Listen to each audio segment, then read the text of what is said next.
Warning. Tongue and Geek contains heavy spoilers. If you haven't read, watched, or played the content being reviewed this episode, know that we will definitely spoil major plot points. Also, this show isn't for kids. We use words like and it would take too much time and effort to edit them all out. Please don't tell our moms.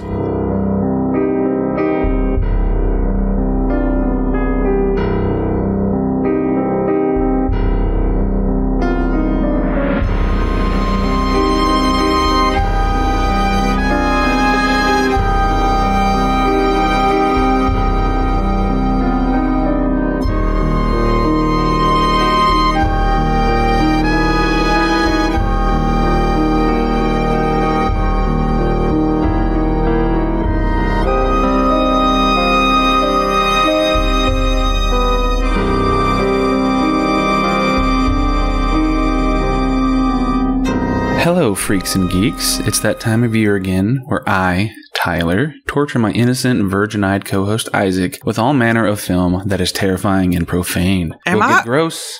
Am I virgin-eyed if you've done this to me multiple times? That is cutting into my intro, and I don't appreciate it. You're still very much virgin-eyed, trust me. You are very much virgin-eyed. I don't think you can be virgin anything if you've been tainted after the one time. I think that defies the definition. Anyway, where I, Tyler, torture my innocent virgin-eyed co-host Isaac with all manner of film that is terrifying and profane. We'll get gross, we'll get disturbing, and most importantly, we'll hear Isaac complain like a baby. Welcome to the spooky season. This is Tongue in Freak. Isaac. Yeah. What are we covering today? Oh, so now it's my turn. Yes. Okay.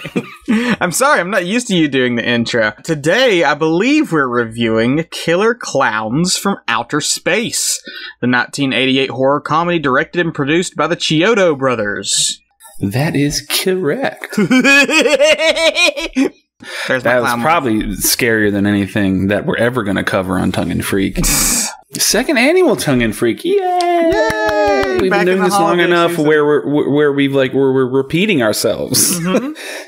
So that's back good. In the holiday seasons. Okay. I actually looked and noticed that we do more special event episodes than regular episodes a year. So it's not even special at this point. Isaac, do you have any background?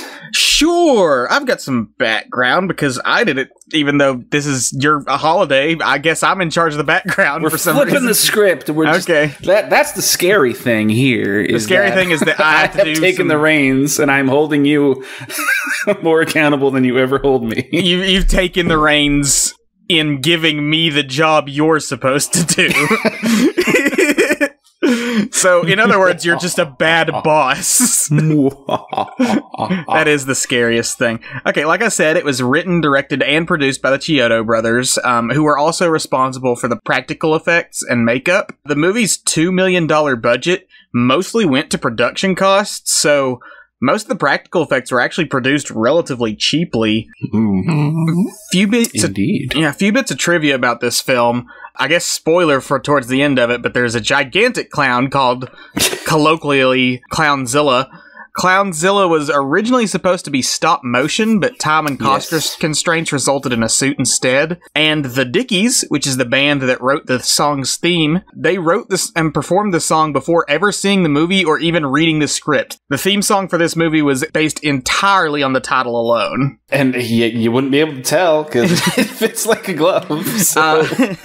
There's also been a sequel in development hell for over 30 years. Oh, but God, I know. We now have a video game in development scheduled to release in 2023. Yeah, and the trailer for that just dropped. Yeah. And I'm excited. I'm very excited. I don't know what they can do with it, but it's gonna be it'll be like the Friday the 13th game and the Evil Dead game. The Dead by Daylight. Yeah, that's one of those asymmetrical multiplayer games where like one side is the monster with all the power and the other side's just trying to survive. Another fun fact, the Chiodo Brothers, for those who don't know, which, I mean, if you're going to listen to this podcast about Killer Klowns, you already know that they did the effects for the Critters films. So there we go. Isaac, What did you think of Killer Klowns from Outer Space? One of the preeminent cult classic horror films of the 80s. It's fun. All right, we got it. All right, well, we're done. All right, thank you for joining us on our first episode of Tongue and Freak of the 2022 spooky season. We'll catch y'all next time.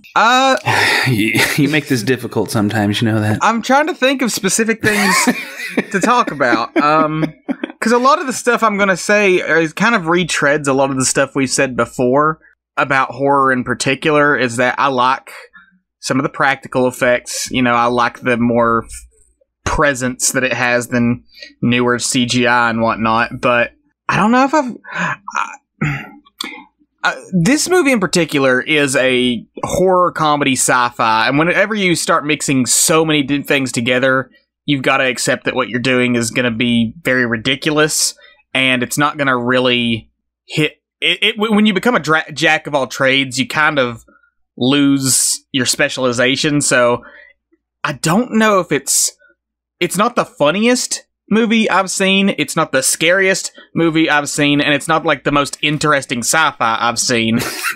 But like, it's fun enough in each category for me to be like, yeah, this is cool for a one-time watch. Okay, so when you say horror comedy, the tag of horror comedy, it's really wide, because it could be mostly scary, but with some laughs. It could be not scary at all, with mostly comedy, or it could be a mix of the two, and depending on how well you execute any of the three, you know, it could fall flat on its face, or be something fun and be something special. It's juggling, like the clowns do. Like the clowns do. Like the clown act, yes. With Killer Klowns from Outer Space, it's obvious that it's just a big send-up. It's supposed to be silly. It's supposed to be goofy. The Chiodo Brothers were monster kids. That's sort of a term among, you know, horror fans, horror aficionados. I mostly see, you know, the boomer generation use it, of filmmakers who grew up on classic and old school monster and sci-fi movies. So they just kind of took everything they loved growing up and just decided to have fun with this one. I think the reason it's lasted so long, because it's not the most well-made movie of the era. It's not the most well-acted movie of the era. But what it is that it takes a bit, and it really sticks with the bit. Yeah. It's Killer Klowns from Outer Space. It delivers exactly what it promises. There's clowns. They're from outer space. They kill. And they do everything they can with the premise, with the money that they could scrounge up. Mm-hmm. A lot of the sight gags are really funny. When the two leads are running out of the tent, their spaceship looks like a circus tent, because of course it does, yeah. They get shot with a popcorn gun, don't know what the popcorn's for until later. The characters are running away. The clowns one of them takes a balloon, makes it into a balloon dog, and it comes to life magically and starts sniffing and barking, and they use it as a tracking dog. It's sight gags like that permeate the entire movie, that keep it entertaining. Yeah, and the fact that they never fucking bother to try and explain it, which you shouldn't when you've got something this silly. In fact, there's a line towards the end where, like, all of them are trying to figure out, like, why are they here? What do they want? And one of them's just like, maybe they just stopped by Earth to get a bite to eat, and like, that's it. That's the actual reason. Is just like, yeah, they're just here to kill and eat people. Yeah, they're here to.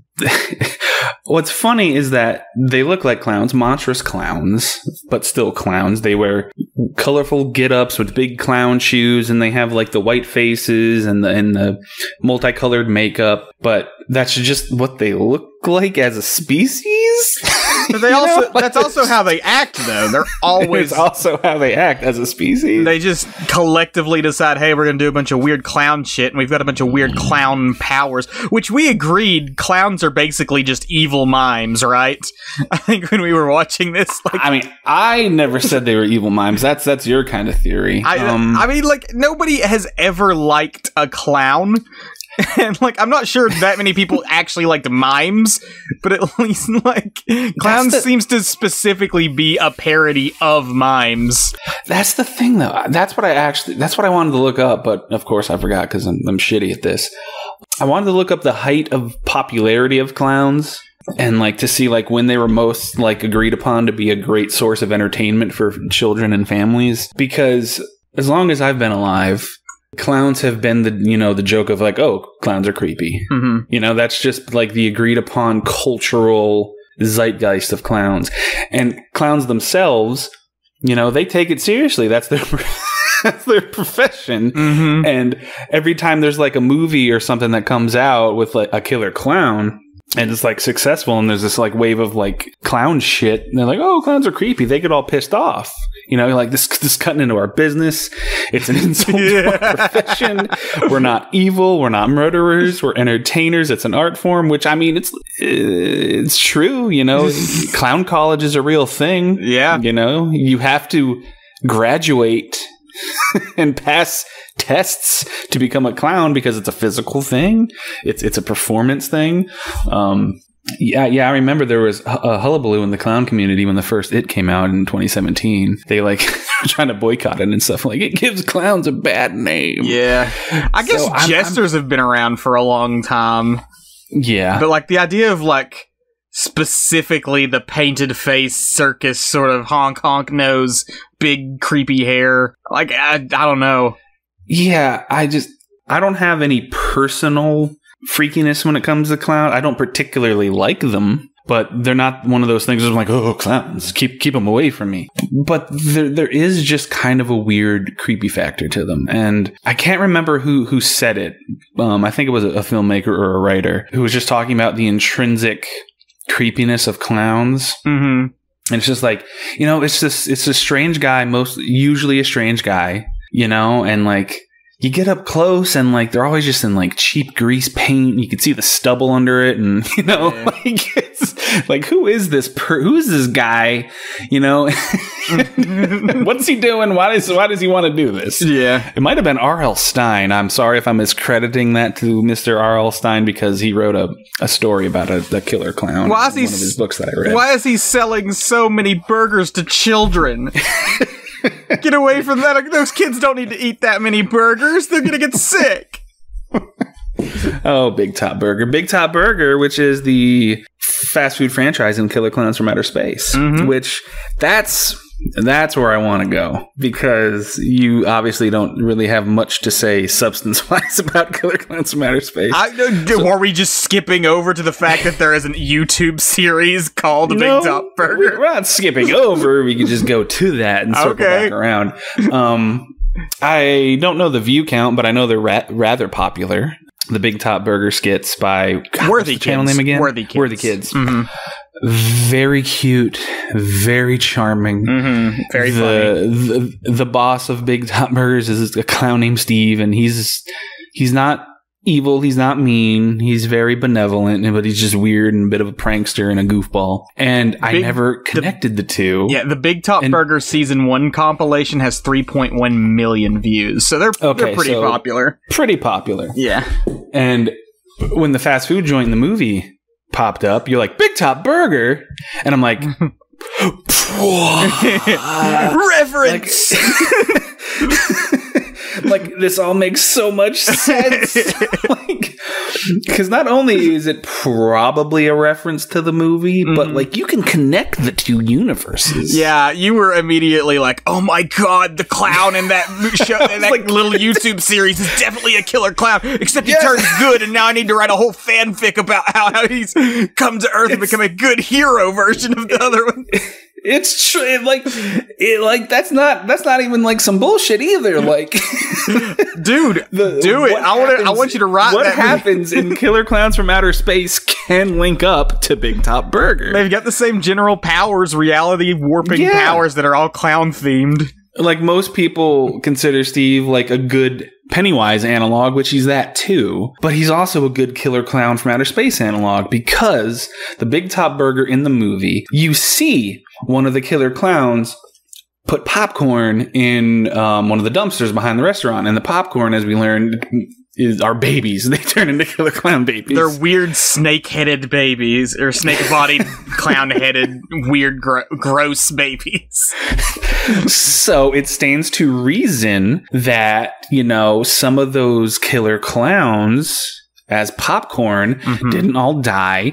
One of them might have grown up, you know? He comes out of the dumpster. Big Top Burger is his home. Maybe he sustained himself off of half-eaten burgers and stale fries and flat soda. He fell in love with Big Top Burger, and when he grew up to be Steve, he wanted to honor the franchise. Tyler, you need to write your spec script for the sequel that connects these two universes. I want it on my desk by Thursday. It's like, it makes so much sense. I'm so excited about this. Because usually when fans like connect two things that only have like a vague sort of similarity, I'm like, oh, just stop being a fanboy. But I'm like, oh my God.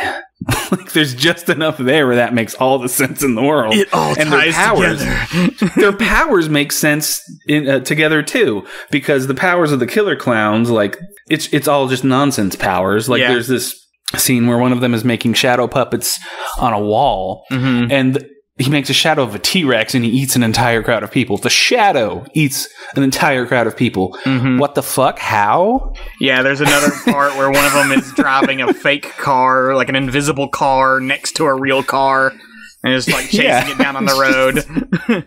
Their powers like warp reality, and that's what Steve can do. So it's all there. It's all there.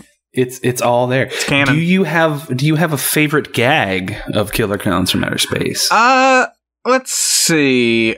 I think the creepiest one, the only moment that got genuinely kind of creepy in this film, was definitely the ventriloquism part. Yes. So there's this asshole cop throughout the whole movie who's just a dick to everybody. Like, he beats the crap out of a couple of guys early on in the movie for no real reason other than they were just like hanging around some space they shouldn't. He's constantly picking fights with his fellow cop. He's constantly ignoring everybody's cries for help because he's like, they're not going to trick me into thinking that these clowns, there's no clowns, they're just trying to make a fool out of me. He finally gets killed, and one of the clowns props him up like a puppet and uses him to talk. Because the clowns can't actually speak. They have just like this nonsense language. Like, they just make noises. Yeah. But one of them finally like props this guy up and starts using him to talk. He's got his face painted and everything, and he's using the corpse like a puppet. And he says, "We just want you to die." The dialogue itself wasn't very creepy, but the fact that he was puppeting him and the way that the actor moved with it was very, very good. Yeah, that it's a genuinely creepy part. I think there are two genuinely creepy parts. The first is at the Big Top Burger where the clown's summoning the little girl, summoning her outside so we could bop her on the head. That's bad, but I'm pretty sure that if any human being were standing outside of a restaurant staring at a small child and gesturing for her to come that way with her finger, would be creepy. I don't think you need it to be a clown. Literally any adult human doing that would be creepy. True, but the fact that it's a monstrous clown with fangs and a giant bob-em hammer. If anything, the fact that he wants to eat and kill her is a little less creepy than the alternatives. Fair enough.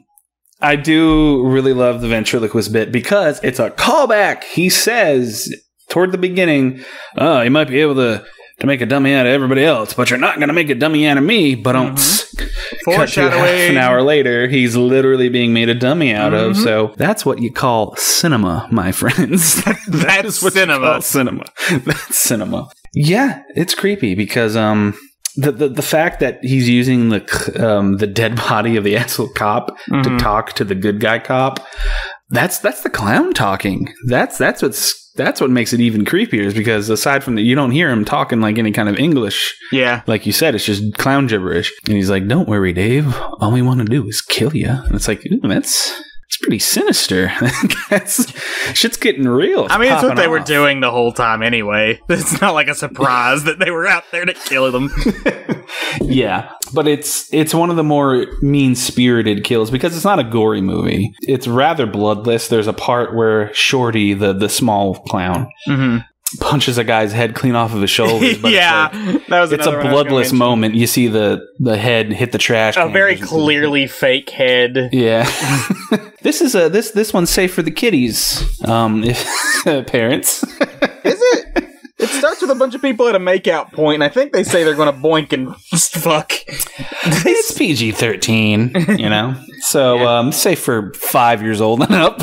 What's his name has a fucking, like, raft in the back of his car just ready for fucking, I don't know. Yeah, a fuck raft. A fuck raft in the back of his car for some reason. I like to think that he's an outdoorsman, that, you know, he keeps it there because they're in the mountains. You never know when you want a white rod or raft. I think I actually did, while I was looking at trivia, see that they had some little exposition line explaining why it was there, but they were basically like, yeah, this doesn't matter at all. Just have it. Who cares? Yeah. It's better if it's a fuck raft. Yeah. And also funnier if it's a fuck raft, because if you've ever been in a raft, you know how squeaky and noisy they are. Yeah. So when you're going to town, it's just going to be like... Especially at a makeout point when there's like 7 or 8 different cars parked right next to each other and everybody's just fucking right there. God, the 80s were a time.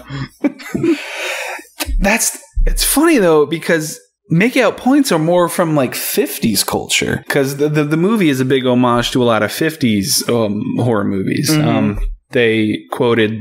The Blob is one of the big inspirations for the movie, the original from the 50s. Mm-hmm. And there's a makeout point in that film. The Blob is actually kind of noteworthy as far as cinema is concerned, in that it's like one of the first horror movies to treat the teenagers, the young kids, as, you know, the smart ones and the ones that are going to save the day. Because in the 50s, all the sci-fi horror movies, you know, it was the upright scientist type that was the hero. Yeah. But the Blob made the teenagers the hero, and it set the precedent for, you know, the authority figures all thinking that they're lying and not trusting the youth because they're damn kids and they're just trying to pull a fast one. Yeah. So that's what Killer Klowns does to the extreme with John Vernon. He's a beloved character actor with his character of the cop, because his level of I'm not going to believe these damn kids is comically. Yeah, he's definitely bringing the heat in this movie. He's a total bastard. He's just sitting around and he's such a dick to fucking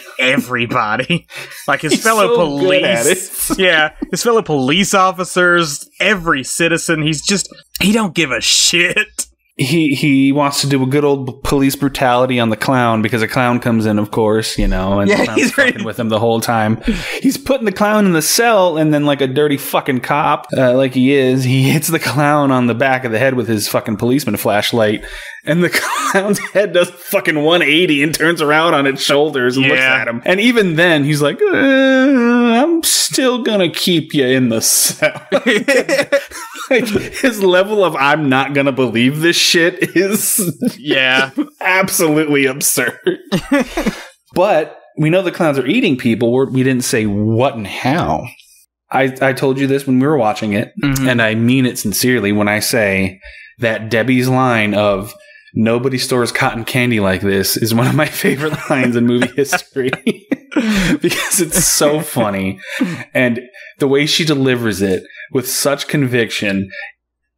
They're in the spaceship because, of course, the stupid teenagers have to, you know, explore the Are they supposed to be circus tent in the middle of the fucking woods. They're Are they? I guess they're in college. I thought college age, because the actors themselves are late 20s, early 30s. Like, they are not teens. You know, as is tradition, you're going to cast teens in a horror movie. You need to at least go 28 and up. Yeah, to cast your teenagers. Must be 28 or older to take part in this teenage role. I can't remember offhand, but Steve McQueen is the main character. Famous Steve McQueen is the main character in The Blob, and he's supposed to be a high schooler, and he's like fucking pushing 40 or some shit in that movie. It's absurd. Yeah. You see these giant sacks of cotton candy hanging from hooks all over the ship, and he's the fucking main character. He's like, yeah, this is cotton candy. It's wild. Wow. Yeah, Dave's a fucking idiot, or is it Mike? Mike's the idiot. It's Dave. I thought Dave they're both idiots, but they kind of have a bromance that kind of starts to percolate. And Debbie is just like, no, you don't get it. Like, we're in a spaceship. Nobody stores cotton candy like this. Yeah, they're great big, like, sacks. Like, person-sized sacks of cotton candy just sitting around. I think it's just the conviction in which she says it. Like, she knows specifically, precisely how the cotton candy industry makes and stores all of its cotton candy to know that something is fucked up about this. Yeah, they wrap you up in cotton candy, and it makes you a goopy red substance that they stick a ridiculous crazy straw in, which is like another one of my favorite gags. Yeah, like a spider. Yeah, they drink you. They just suck you down. Mm-hmm. Which is also pretty sinister when you think about it. And I do like the theory because they talk about it in the movie at the end. Maybe humanity got its idea of clowns from these aliens. I want to know. It's one of the theories is that the idea of clowns came from space. That's the story to tell. This might not be their first, arrival on Earth. At what time period did they land on Earth and start doing their shit? And what person survived that encounter is like, I have an idea. I'm gonna make an empire. Did P.T. Barnum meet the Killer Klowns? He enslaved some, and that's why they've returned for their revenge. This is all P.T. Barnum's fault. Yeah. The bastard. What else to say about Killer Klowns from Outer Space? Like many horror movies, it wastes its best characters right in the beginning. Gene and Pooh Bear. Good old Pooh Bear. They don't deserve to die. Can I say something real quick? And this is a trope that I guess began with The Blob, but I've noticed in a few things we've watched, is that there's always the dumb redneck hillbilly who lives out in the woods by himself, who goes out and gets killed really early on because he goes out and investigates some weird phenomenon in the woods. Do people think that the people who live out, like hillbillies who live out in the woods, just randomly wander out to strange phenomenons and die all the time? Like, there's a reason those people live out there by themselves, is because they know not to go fuck with weird shit in the woods. That's a city boy thing. Like, that's not... Oh, I love it. See, this is why I said virgin-eyed, because these tropes, these cliches that horror fandom loves and embraces, like, you're experiencing them in real time, and it's why you're finding problems with them. It's why I like Tucker and Dale versus Evil so much, because in that movie they specifically subvert the idea that the rednecks are just a bunch of weird, creepy dumbasses out there trying to kill and rape and murder. And it's like, no, they're just some good old boys hanging out in the woods on a fishing trip, and a bunch of these dumbass city kids come out and start killing themselves around them, and they're like, what the fuck is happening? Yes, Tucker and Dale vs. Evil is a fantastic horror comedy. Yes. I love that you stick up for like this old man, the rednecks, because the old man in the woods who spent his entire life out here would not just say, "Hey, I just saw some weird shit go down. I'm just going to wander out here with my dog Pooh Bear, not even bring a shotgun or nothing. I'm just going to see what happens." Oh, he was excited for the fair, Isaac. No, he was excited for Halley's Comet, which he was excited for Halley's Comet, and then he sees the ship tent, and he's like, "Oh boy, the circus is in town. I bet we can get us some free passes." The circus is in town, and by town I mean the middle of these woods that I've probably been living in my entire goddamn life. And oh wait, why is the damn circus tent made of metal? What the fuck is going on here? Like, just because the man probably can't read doesn't mean he doesn't know better than to wander into the woods to straight. Like, he's probably been avoiding cougars and bears and shit his whole life. He's not going to wander out where there's a fucking spaceship. Oh God, I love it. Stop treating hillbillies like dumbasses. We know what we're doing. Audience, every summer, Isaac, Erica, and a couple of other friends of ours, we go tubing down a lazy river. And a real river, not like a water park. Yes, a real river. And a couple weekends ago, we did it this year. And one of our friends kept making reference about, being kidnapped and mutilated and tortured by some of the backwoods people that live along the river. And Isaac was incensed. He was incensed at the jokes. And he's like, "Stop being racist. Stop being... You are so much more likely to get murdered, raped, and kidnapped in the middle of the city than you are in the woods. Nobody in the woods gives a shit if you're there. They only give a shit if you're there if you're in the middle of their weed farm." All I'm saying is, I find it very cute that you get so bent out of shape about redneck slash. Stop treating my culture like we're a bunch of monsters and idiots. We're not idiot monsters. This is my culture, goddamn you. Oh god, now I need to like make you watch every The Backwoods Hillbilly Rednecks Are the Killers movie. Oh yeah, don't listen. There are a lot. No, there's banjos playing. They go. Them bad old boys gonna get you. Listen, stop it. Like if you're going to make the hillbillies bad guys, do it for like actual reasons, like racism that continue to exist or religious zealotry that continue to exist. Don't just make them some weird creeps who are out trying to fucking murder everything that comes out into the woods. God damn you. You city boys, you're so scared of nothing. Most of the movies that have this trope either explicitly give reason or elude thematically, symbolism-wise, as to why that's the case. But that's a whole other conversation for a different subset of movies. Anyway, it's such a small part of this movie. I just Killer Klowns from Outer Space. You mentioned the Clownzilla at the end being a guy in a suit that they made to look big. He was originally going to be stop motion. Do you think you would have preferred him to be stop motion? You know, I'd have to go back and watch it again. But I think for what they did a pretty good job of the scaling to make him look just the way that it was shot. To make him look big. I think it matched better, honestly, than stop motion would have, because we already have so many of these clown suits and everything that are clearly, you know, designed fake. They're not like real faces and whatnot.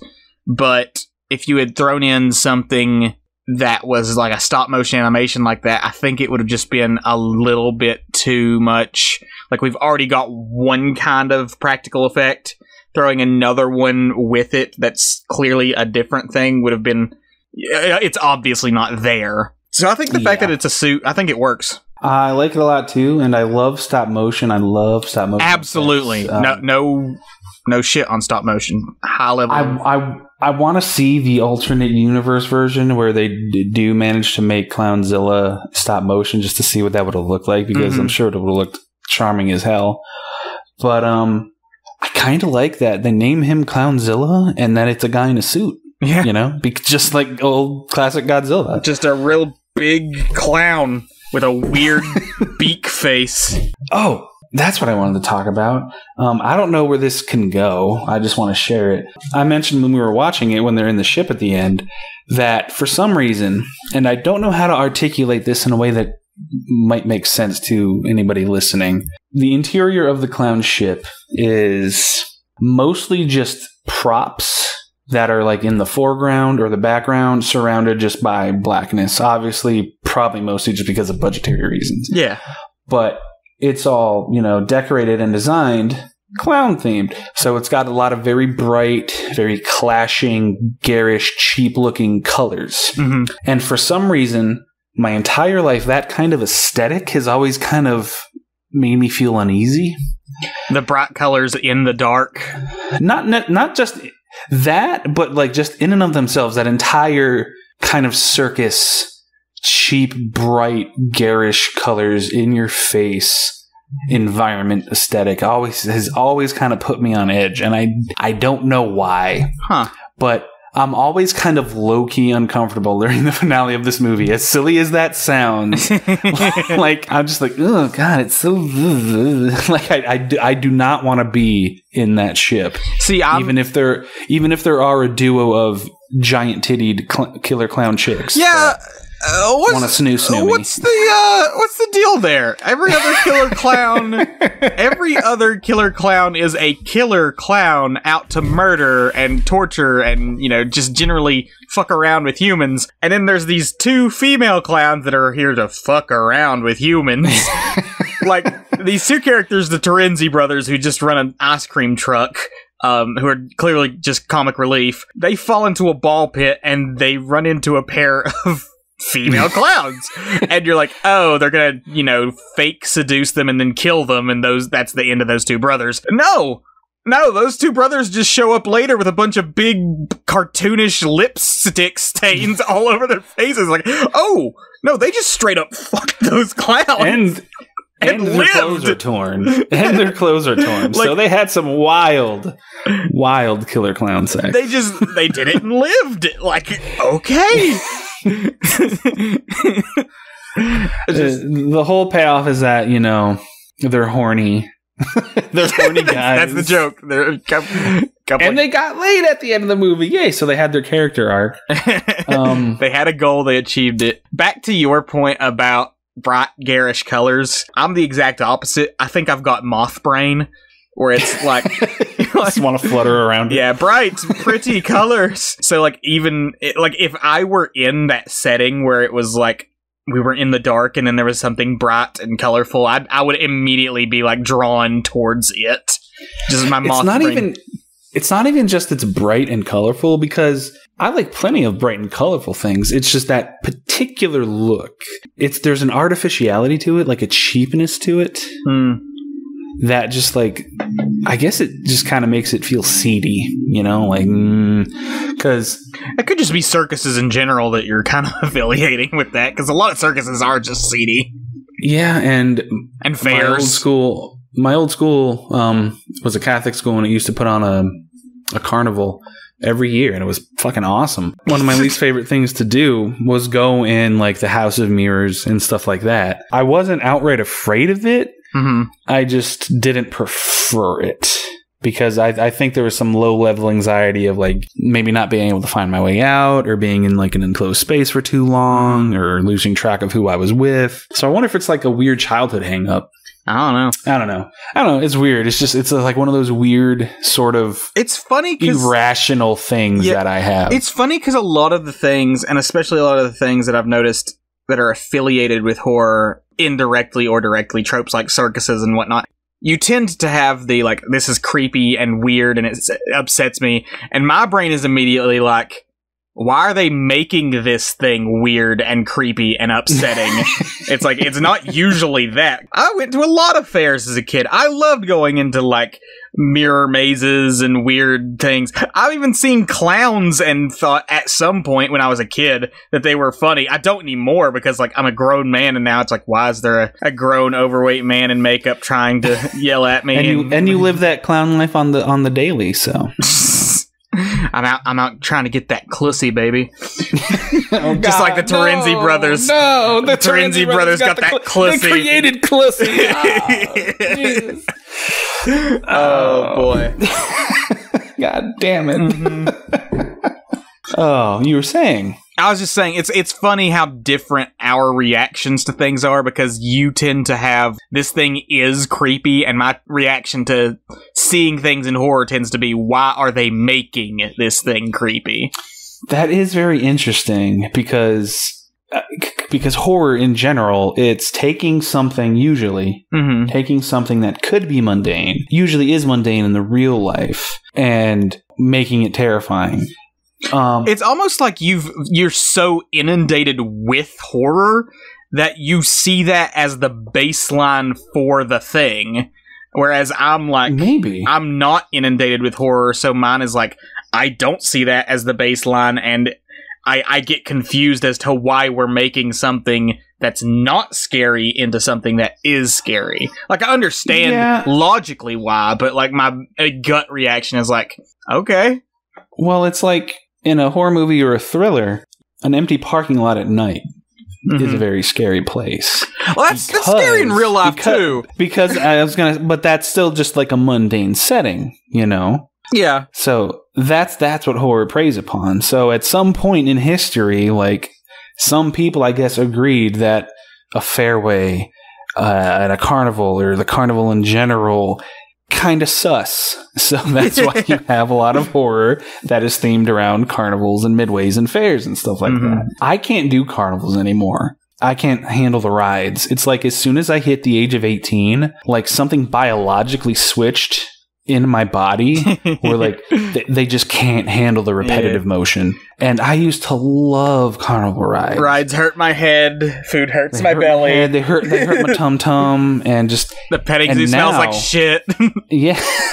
And the few times I've been to one past the age of 18, it just kind of like the veil has been lifted, you know? You just kind of smell the old greasy machinery. You smell like the grease of all the food. It's loud. Had a couple of bad run-ins with the carnival barkers and the ride attendants. So it's like when you're a kid, you kind of have blinders on. Yeah. And it's just like, it's this awesome fucking magical place with bright lights, and you can win prizes and eat cotton candy and ride these awesome rides.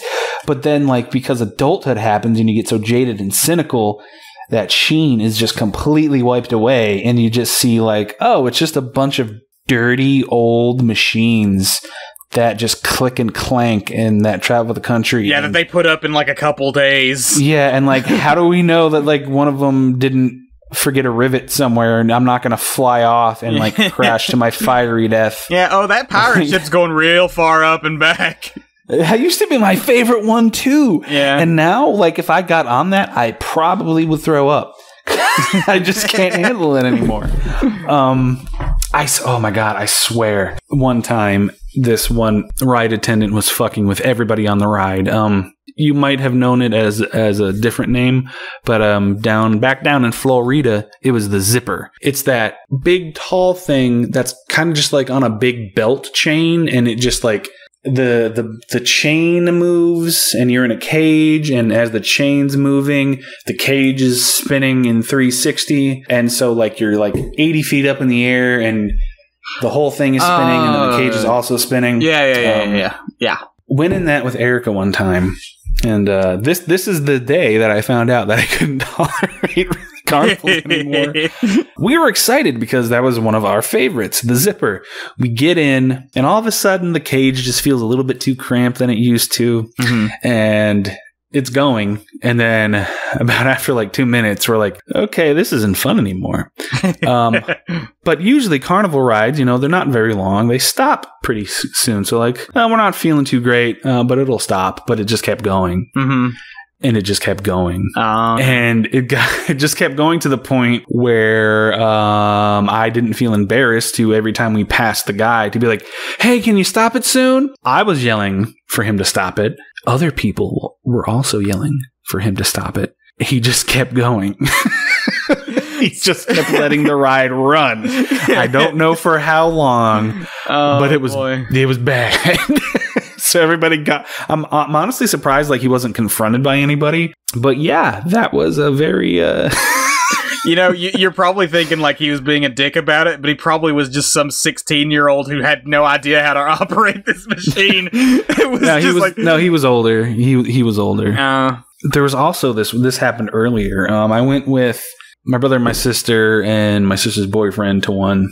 I can't remember what ride it was, but it was a mild one. My sister's boyfriend and her wanted to share one of the carts. But the way the guy was letting people on, they wouldn't have been able to share. Yeah. And sister's boyfriend was like, hey, do you mind if like we can, you know, wait and get on another one because we want to sit together? And like the guy was just like, oh, God damn it. No, get off the thing. Like, I'm not having any of this shit. Go on, get out of here. And we're like, what the hell? Like, what the hell is his problem? Like, Jesus Christ. Like, I mean, I know the carny life must be rough because, like, you know, you're traveling, you're probably not making a lot of money, but goddamn, like, chill, bro. We just want to sit together on the ride. So, yeah, my disillusionment, I guess. So, Killer Klowns from Outer Space. In which there are no Killer carnival Klowns from rides. Outer Space validates my dislike of carnivals as an adult.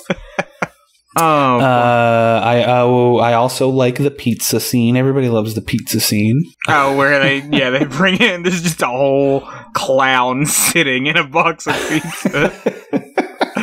I love how, for the most part, nobody in this movie is repulsed by how horrifying these clowns look. Yeah, everybody in this town is so just cool with clowns. Like, everybody's just like, hey, look, it's a clown. Haha, look at this clown. These are, like, some of the most grotesque looking clowns. They're huge. They're monsters. There is no mistaking them for people. They are monsters that look their heads are like the size of my torso. They're enormous. Yeah, so anybody who hasn't by chance seen this and is like, oh, they're probably just like creepy looking people. No, they're monsters. Mm-hmm. They're alien creatures. If you're a cute girl in your house alone in a negligee, drinking some wine, and you get a ring at the doorbell and you answer it, and there's like 3 giant fucking clowns with a stack of pizza, and they go, pizza. Wouldn't you not scream and shut the door and like hide under your bed? It was the 80s, man. She's just like, oh, pizza. Oh, pizza. That's when Shorty pops out with a ray gun. She's just like, Oh, boy. Oh, it's so charming. I love it. I love it so much. Do you have a favorite clown? I like the short one. Shorty? Yeah. Okay. Yeah, my favorite's the one who made the cop into a puppet. Yeah. He's my favorite. Because I think he's also the one who was going to smash the little girl with a mallet. So he's a real bastard, that one. They're all bastards. I like the fact that you kill them by blowing up their noses. The most vulnerable point in their body. Yeah. These giant red bulbous, and they don't do anything to protect. No, they have all these weird godlike powers, and they do absolutely nothing to defend themselves when they finally just get shot in the nose. It's kind of cute because they shoot one in the nose and like they sparkle. Yeah. There's just a lot of sparkle and glitter, and then they spin around and turn into a plumb bob from The Sims and just explode. So that's how you take out. If you ever run into a killer clown, hit the nose. Mm-hmm. Yeah, it's just like a shark. So it's shark rules, but with killer clowns. I had something else, but it slipped my mind. God damn it. I like that there's a guy who gets pied to death. Yes. Yeah, they really go out of their way to make any kind of gag they can think of that is even vaguely associated with clowns. Yeah. You got popcorn, you got cotton candy, you got balloon animals, shadow puppets, ventriloquism, pies, clown cars. I do like how there's that scene where they show them taking over the whole town. Mm-hmm. They just have this big giant vehicle that just vacuums up. Yeah, they're having like a parade and stuff. And they're just sucking up all the different cotton candy. Sucks up all the cotton candy. Balloons. There's balloon gags. So they spared no expense, in the words of John Hammond, with all the clown gags. Sometimes it's kind of hard to pinpoint exactly why movies like this last, because most people, you say, hey, there's a movie called Killer Klowns from Outer Space, and they'd be like, I'm not going to watch that shit. What could that possibly offer me? It offers exactly what it promises. It offers what it promises. Yeah.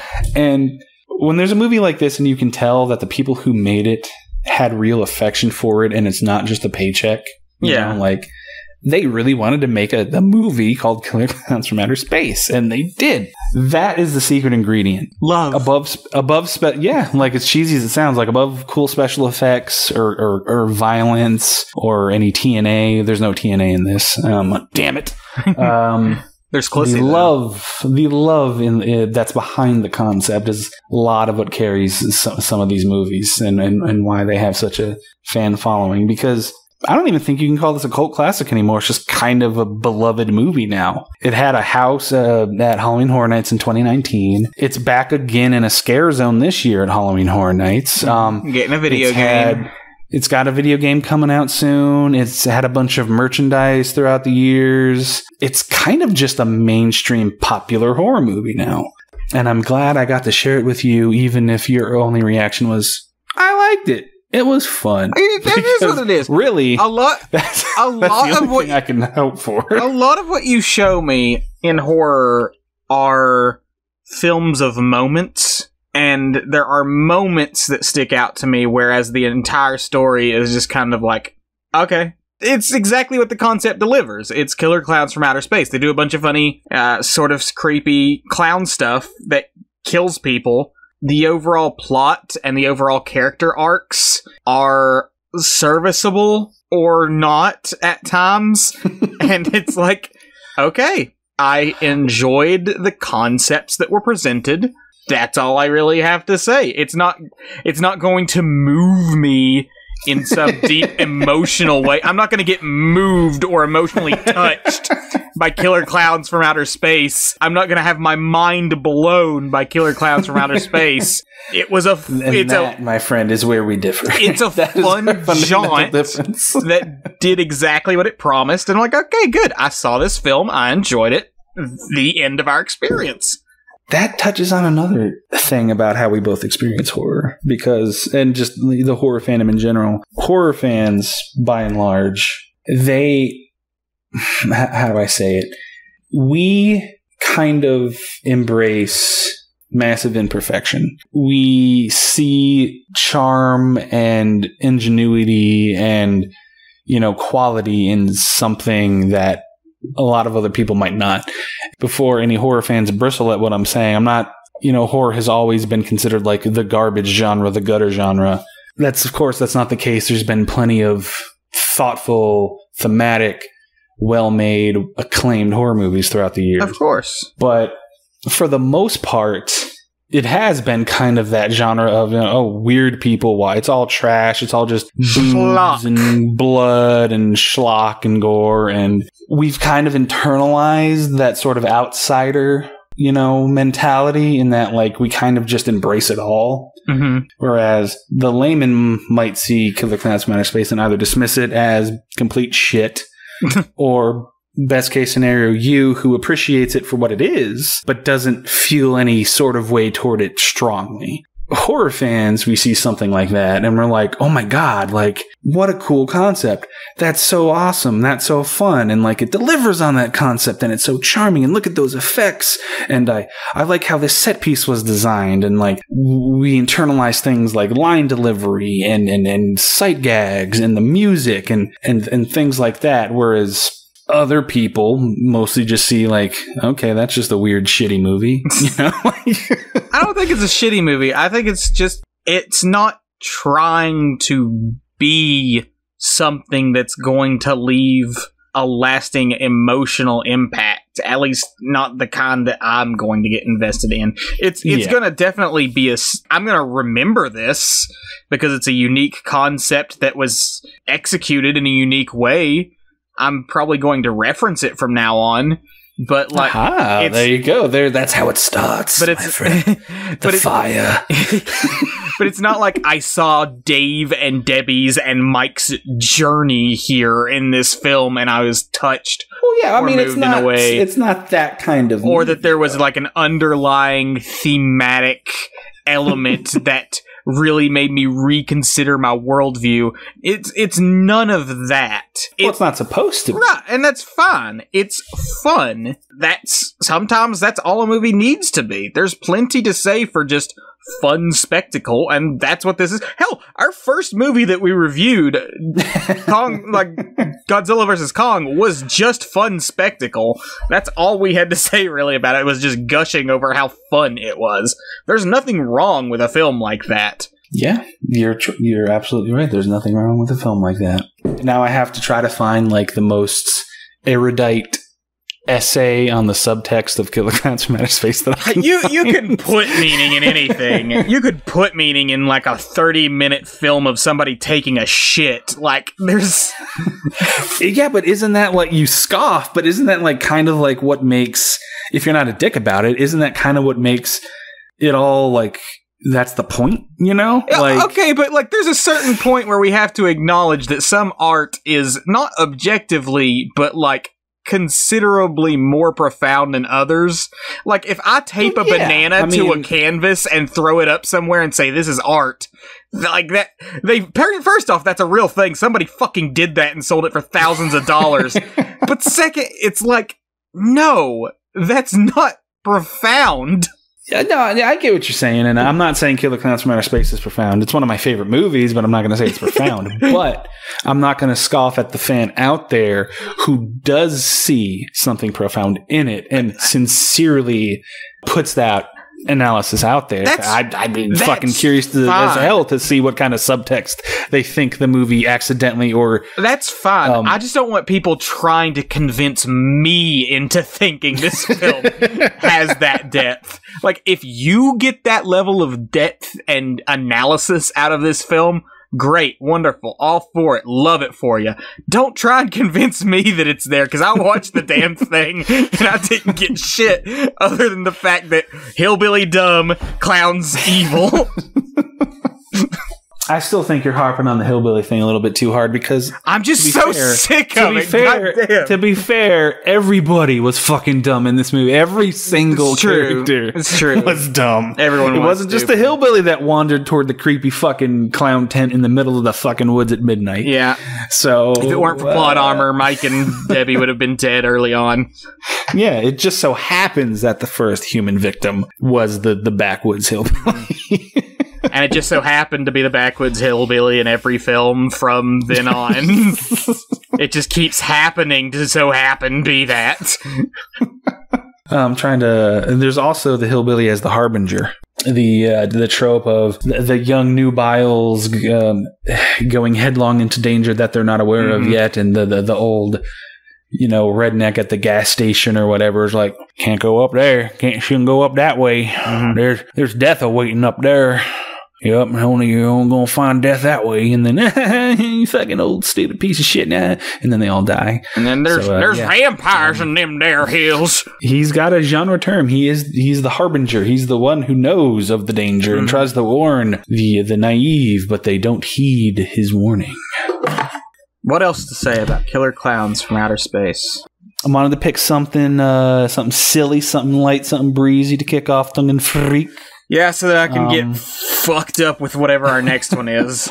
See, this is where, because I don't want to end up in a situation where you like legit hate something and then like start rattling off reasons why it's bad, and then I get all fucking hackled up angry, and start like a cat, like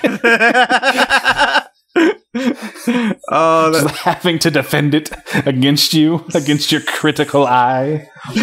I still haven't completely figured out what the next three are going to be.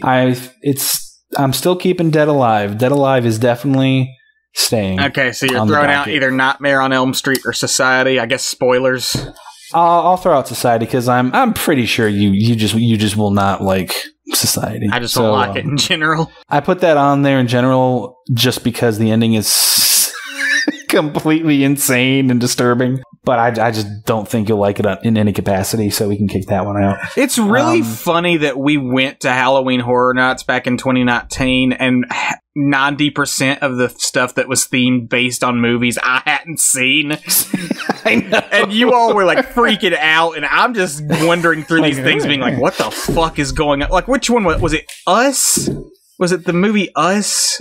Yes, it was Us. Yeah, and everybody's like, we get out of it, and you all are talking about how freaky and how like close, and I'm like, I just saw a bunch of people walking around, like I don't really understand. like we went through a house, and there were some people like milling about, and at the end there was a bunch of people standing in a line, and we were just kind of there. Oh man, let's see, the Virgin Eyes. Just had no context. Another story, Tongue and Freak fam. The most frightened Isaac got during Halloween Horror Nights was in one of the least scary houses of the entire fucking thing. It was a primal reaction to it. I don't even remember the specific theme of that house. What was the theme of that house? It was the Yeti one. Yetis, that's right. Okay.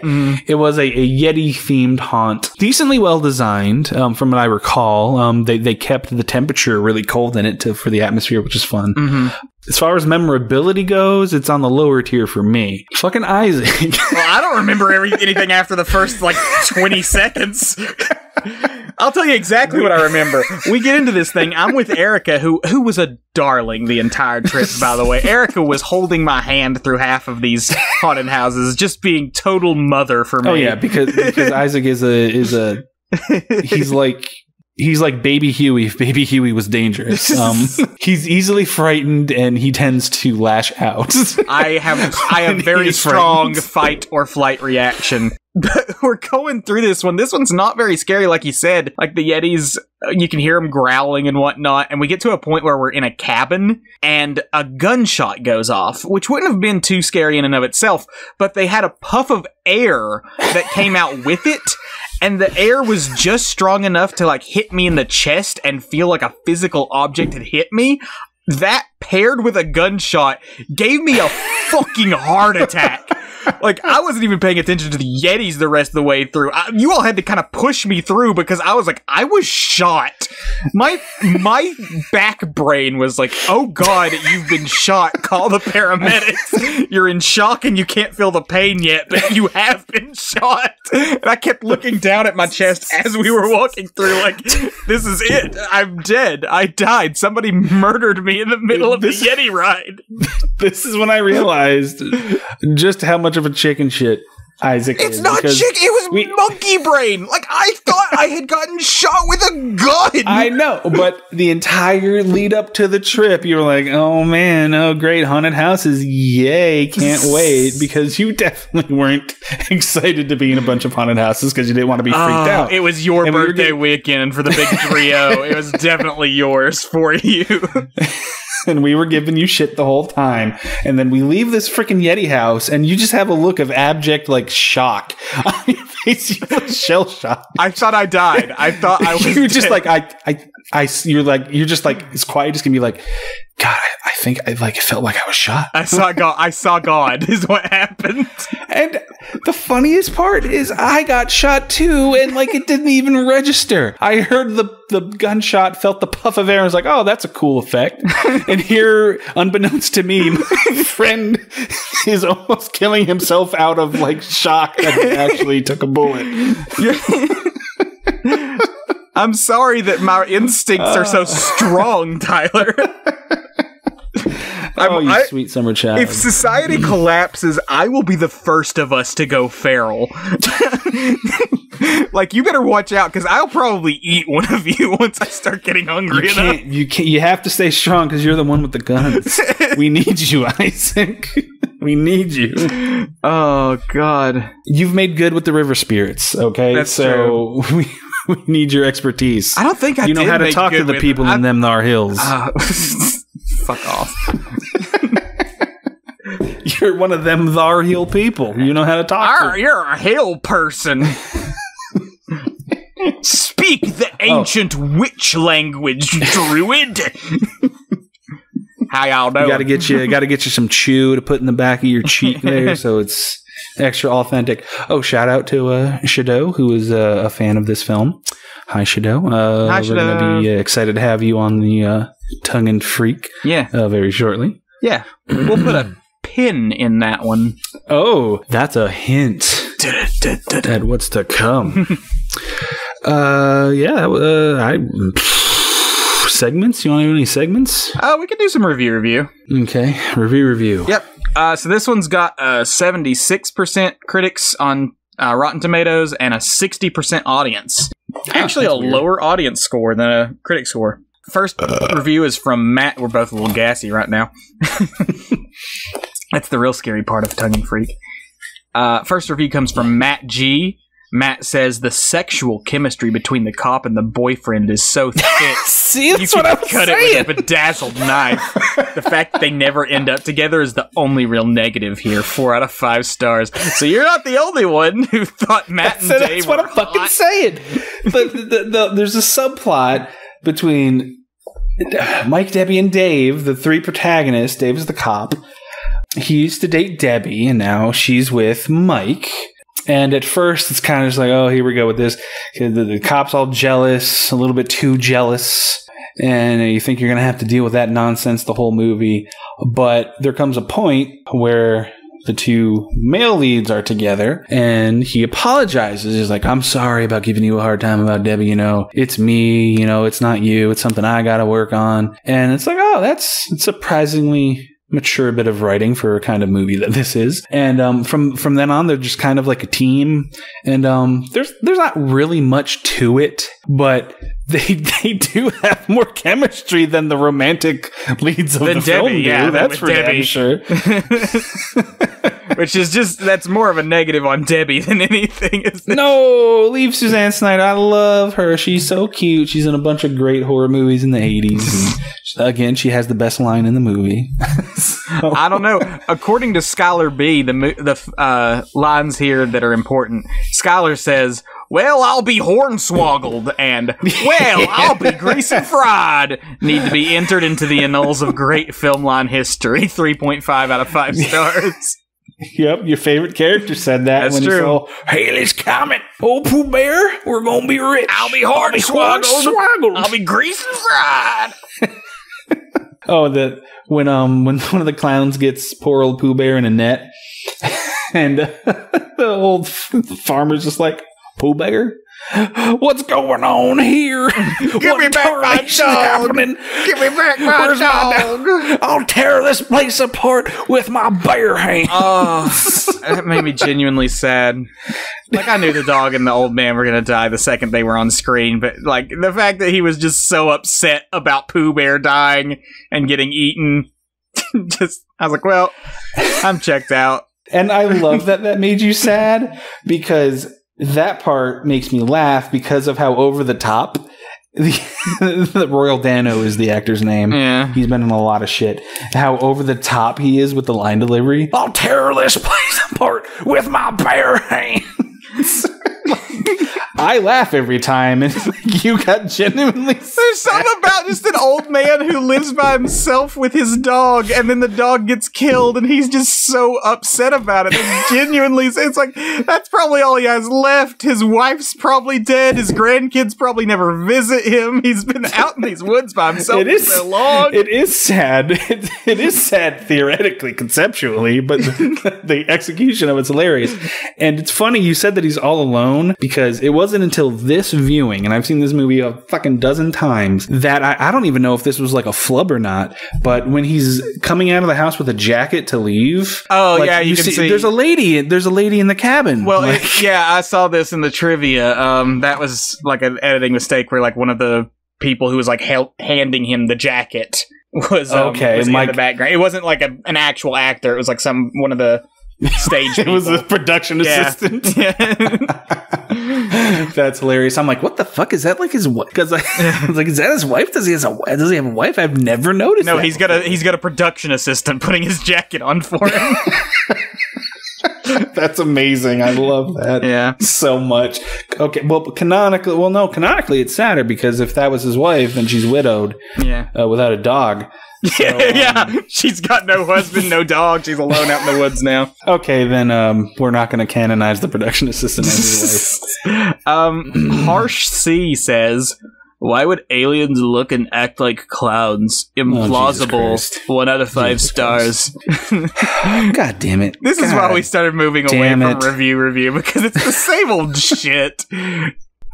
I like the fact that he's not even, or whoever this is not even, like, bothered by the fact that aliens exist. Only that. Why are they clowns? Yeah, it's like, I'm willing to, like, suspend my disbelief enough for aliens, but not for clown aliens.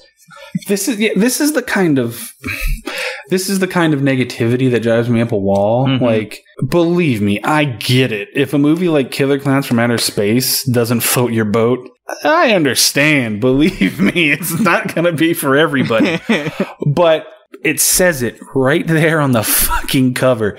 Killer Klowns from Outer Space. Yeah, if you can't get on board the title itself clues you in to exactly what the movie is gonna be.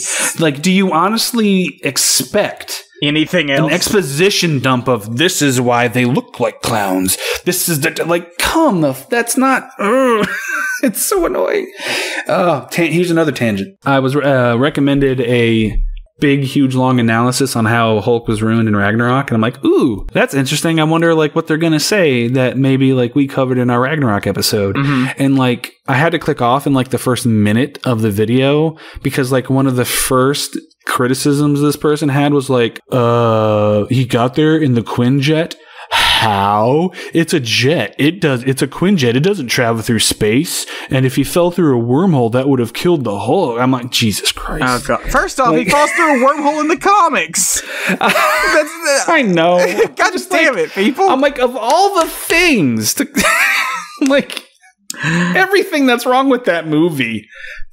That's the problem. This is what you lead off with, is you don't get a scientific explanation of why and how the Quinjet got this. God damn it. Now that you bring it up, though, everybody's theorizing that they're setting up World War Hulk in the MCU, and I want to blow my brains out. They definitely are. I'm not gonna, no! You already... I'm not gonna you I'm not gonna finish She-Hulk, because I've watched 2 episodes and it's fucking awful, so I'm not going to finish it. But yeah, they're definitely setting it up. Why? You already bastardized half of that storyline. Don't bastardize the other half. Just let it die. Yeah, and like... Anyway, back to review. We could say, like, oh, maybe they'll get it right, but... No, they fucking won't. They won't. Anyway, back to review.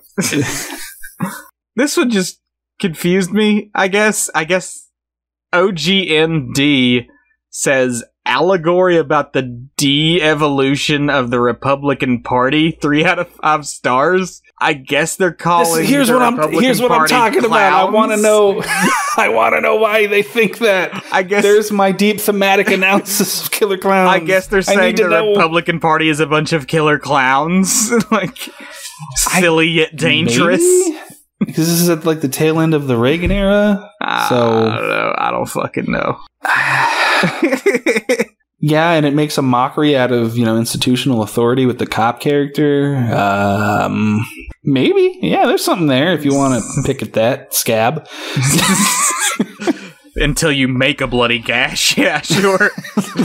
Last one, and I'm pretty sure you wrote this, but it's supposedly from Dill M, who says, if you don't like this movie and see the fun idea of it, then you are not my friend. 5 out of 5 stars. I don't know how you keep finding my reviews that I keep leaving on wherever you find You these. ain't fooling me. These are all on Rotten Tomatoes. I know you're on there. I know that's I'm really not. I know that's your favorite website. I fucking hate Rotten Tomatoes so much.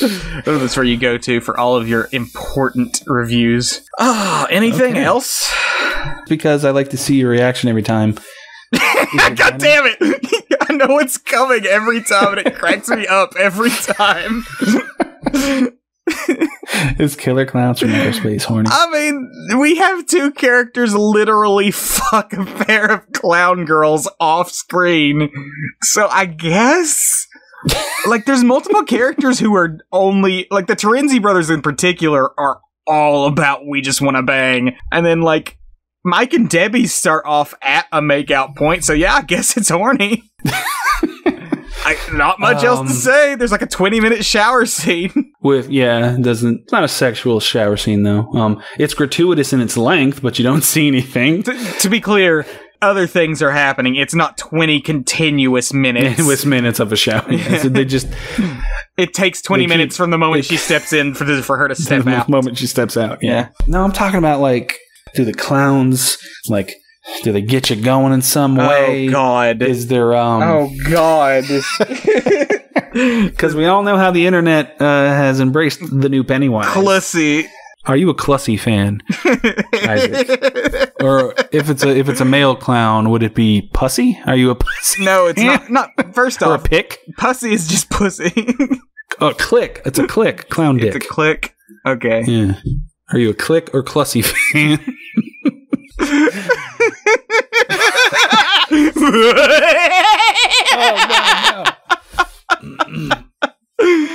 I think he is. I think he is, my friends. Oh, God. A man gets cream pied. He does. He gets literally cream pied to death into a puddle of goo. And Shorty puts a giant cherry on top. God. Oh God, what a film! What a piece of fucking cinema! This movie. I'm gonna keep my response to your question to myself. No, you can't say that and then think that we're gonna leave it at that. No, the answer. So the answer's you fucking best. no. Good God, no. No what? Especially these clowns. They're You wouldn't fuck these grotesque. They're grotesque. They have huge, grotesque heads. Like they look like they should be out of the cartoon, but they have weird, rubbery skin and Think of their little powers, eyes. though. Think of what they could do to you with like their manipulation of shadow. There is one of them literally detaches its hands from its body. There is literally nothing these clowns could do to me that would get me over the fact that they are clowns that are murdering people. Well, what about the girl clowns who can inflate their tits on command? No. They're all what about horrifying. Clownzilla? You can get some click and vor at the same time. You can have Clownzilla swallow you. One of these things are fuckable. The Terenzi brothers are deviants, and they should have died in the fire at the end. They really are. They got Clown Snooze, dude. They fucking loved it. Clown Snooze, dude, loved it, and somehow survived an explosion because they probably died of clown chlamydia later on in the movie. New wrinkle in the fanfic between Big Top Burger and Killer Klowns. Maybe the female clowns of the species can get men pregnant. Oh, they're actually the males. Steven comes from one of the Terenzi brothers. Oh God, there's your impreg, Tyler. There's your impreg. You're on your way to making fanfic. I didn't know we would go this far, but that's what I want out of this segment. Is it horny? Comfortably bizarre. Yeah. Yeah, it's working. All right, so we've established that you will allow Clownzilla to swallow you. No, good God, no! I said no! What about you, Ty? Let me flip this back. What gets you off in Killer Klowns from Outer Space? I have a crush on the female lead. I think she's a cutie patootie. Mm-hmm. And Mr. Dave, even though I'm ACAB, he's kind of a hunk. So I'm firmly on the human side of the horniness. I heard our Sonic review. I know where you are. I know what you're about. Don't even. I like Rouge the Bat. She's an interesting character. You said the same thing, you piece of shit. Don't you try to gaslight me. Oh, boy. Oh, God. I'm not no Ken Penders over here. Fucking weirdo. Who somehow knows the age of consent off the top of his head. In every state, yeah. I love state. If you haven't, I'm going to recommend Comic Drake's analysis of Ken Penders because he has a fantastic line where he's like, I don't trust anyone who knows the age of consent in the different states off the top of their head. You shouldn't. That's like the biggest waving red flag I've ever heard in my life. Oh, God. That's setting a red flag on fire and waving it around. No. And trying to put it out with another red flag. Oh, God. Oh, Killer Klowns from Outer Space. Should we rate the damn thing and be done with it? Let's rate the damn thing and be done with it. Okay. What do you want to give Killer Klowns from Outer Space? I will give Killer Klowns from Outer Space 5 human cotton candy sacks out of 5 balloon animal track dogs. You've been stealing my rating systems these past few ones. I was going to say 60 out of 80 cotton candy goons. Well, that's great minds think alike. There we go. I like how you always do, the first one is one thing and the second one is a different thing. I honestly think I'm ripping off somebody when I do that. Probably. Do you want to take the outro or you want me to handle it? You handle the outro. I didn't think that far ahead. Okay. I liked your old outro. This is the outro. This is the outro. No, I did do a sing-song. You did, didn't I? Yeah, that was a little period of tongue-in-geek history. But this is Tongue and Freak, and thank you for joining us. If you enjoyed this episode, share it with your friends, drop a like or a rating. Be sure to follow us on Instagram and Twitter at Tongue and Geek. That's at Tongue and Geek, all one word. Thank you for listening, and remember, don't throw your baby in the trash. Oh, goddamn.